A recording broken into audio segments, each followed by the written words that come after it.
તો આ તરફ વડોદરાની વાત કરીએ તો વડોદરામાં પેટ્રોલના ભાવમાં 86 પૈસાનો વધારો થયો છે। પેટ્રોલનો નવો ભાવ 98.87 થયો છે।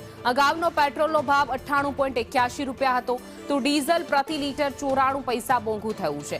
ડીઝલના ભાવ વધીને 94.78 રૂપિયા લીટર થયું છે। અગાઉનો ડીઝલનો ભાવ 93.84 રૂપિયા હતો, જે હવે વડોદરામાં પણ વડોદરાવાસીઓ પણ પરેશાન છે। વધુ એક વખત મોંઘવારીનો માર, અઠવાડિયાની અંદર આ ત્રીજો માર છે કે જે આમ જનતા પરેશાન છે। પેટ્રોલ ડીઝલના સતત ભાવ વધી રહ્યા છે। વધુ વિગતો સાથે અમારા સંવાદદાતા કૃણાલ શર્મા લાઈવ જોડાઈ ગયા છે વડોદરાથી। કૃણાલ, અઠવાડિયાની અંદર ત્રીજી વખત મોંઘવારીનો માર, સતત પેટ્રોલ ડીઝલના ભાવ વધી રહ્યા છે। વડોદરાવાસીઓ શું કહી રહ્યા છે?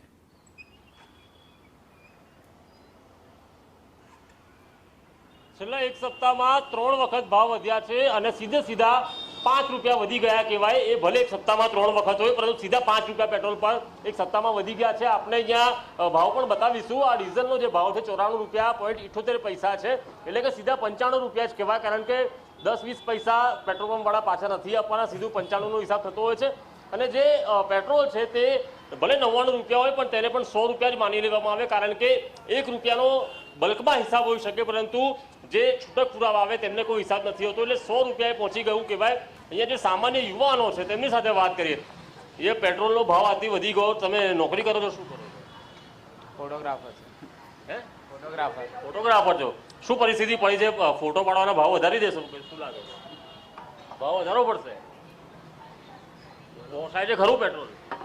પેટ્રોલ તો હવે પોસાય ના પોસાય, ભરાવું તો પડશે ને, ફરવું હોય તો, કામ કરવું હોય તો। અને પછી કોઈ દૂર બોલાવે તો ફોટો પાડો, પછી અલગથી પૈસા લેશો?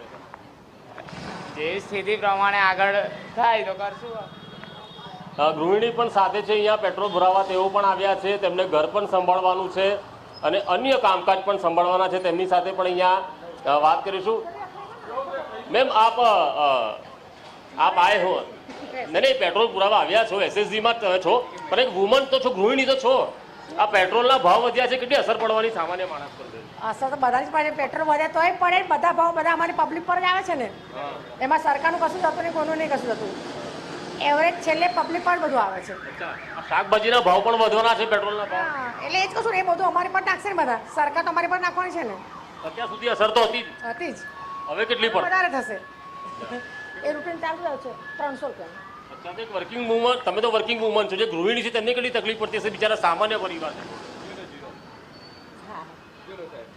કેટલી તકલીફ પડવાની સામાન્ય લોકો? પડે, બધાને જ પડે, પણ કરવાનું શું એમાં? કહેવાનું એમાં તમે અમે શું કરવાના છો, તમે મને કહો। છેલ્લે મારા કહેવાય મારા એન્ટર કશું ફરક નથી પડવાનો। જો છેલ્લે હસી જ લેવું પડે, ગમે એટલું દુઃખ હોય, એ જ કહું છું ને હું। તમે પેટ્રોલ ભરે પૂરી રહ્યા છો, તમારી પરિસ્થિતિ શું છે અત્યારે પરિવારની? मेन मैनेजर और सेठ। ના, તમે પણ નોકરિયાત જ છો ને? अपने तो 8 कलाक की नौकरी करने की सरकार जो करे वो अपने कर सकते, उससे आगे जा नहीं सकते। કઈ અસર તો પડાવો बहुत પડતા ને ભૈયા, પડતા હે ને। આ અહીંયા એમએસ યુનિવર્સિટી પણ નજીકમાં છે, અહીંયા સામાન્ય લોકો પણ અહીંયા, વિદ્યાર્થીઓ પણ અહીંયા આવતા હોય છે। બધા અભ્યાસ કરે છે કોલેજમાં? આ ઘરેથી પોકેટ મની આપે છે। આ પેટ્રોલનો ભાવ વધ્યો, એના પર ફરક પડવાનો છે?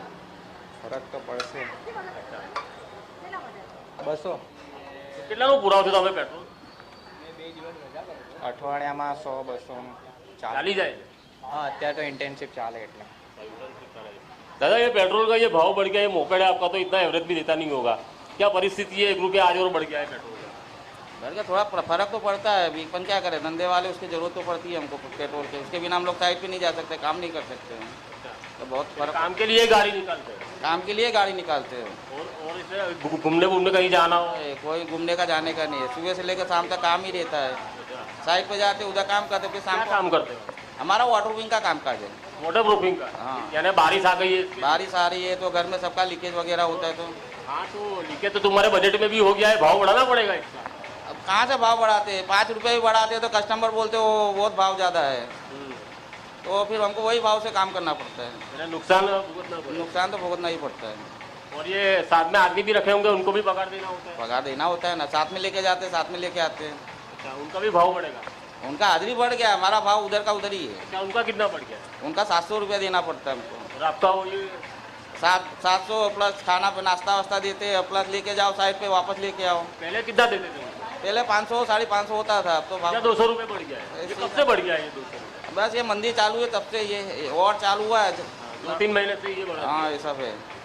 પેટ્રોલ ડીઝલમાં ભાવ વધતા તમામ સ્તરે અહીંયા ભાવ વધારો છે. જે વોટર પ્રૂફિંગ કરનાર વ્યક્તિ છે તેઓ કહી રહ્યા છે કે તેમના જે કર્મચારીઓ છે તેમના સીધા 200 રૂપિયા વધારી દેવામાં આવ્યા છે કે છૂટક મજૂરી કરતા હોય છે તેમના 200 રૂપિયા વધી ગયા છે. તો ભાઈબંધ નોકરી કરો છો તમે, તમારું આ જે બાઇક છે કેટલું એવરેજ આપે અત્યારે? મારું હવે મને ખબર નહીં. અચ્છા, તો કેટલાનું પુરાવો છો પેટ્રોલ? હું 200 રૂપિયાનું 100 રૂપિયાનું પુરાવું છું. એ પછી કેટલું પણ આવે? હા પહેલા કરતા ઓછું ચાલતું હશે ને હવે? હા હા. અચ્છા, તો તમે શું કામ ધંધો કરો? હું જોબ કરું છું યુનિવર્સિટીમાં.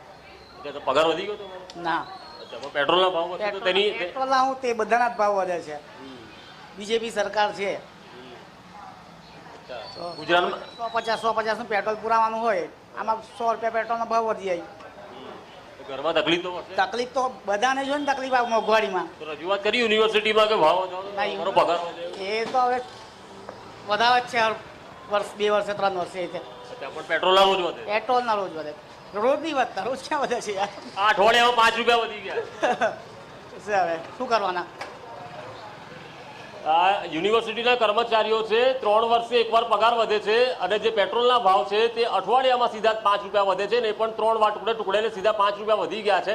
સામાન્ય લોકો એવું કહી રહ્યા છે કે પેટ્રોલ ડીઝલના ભાવ તો વધ્યા છે, પરંતુ આખરે શું કરવાનું તેઓ પણ હસી રહ્યા છે કે હવે કહેવું તો કહેવું કોને. અને હવે જો પગાર નથી વધતા, મોંઘવારી વધી રહી છે, ત્યારે છૂટક મજૂરીના પણ ભાવ વધી રહ્યા છે.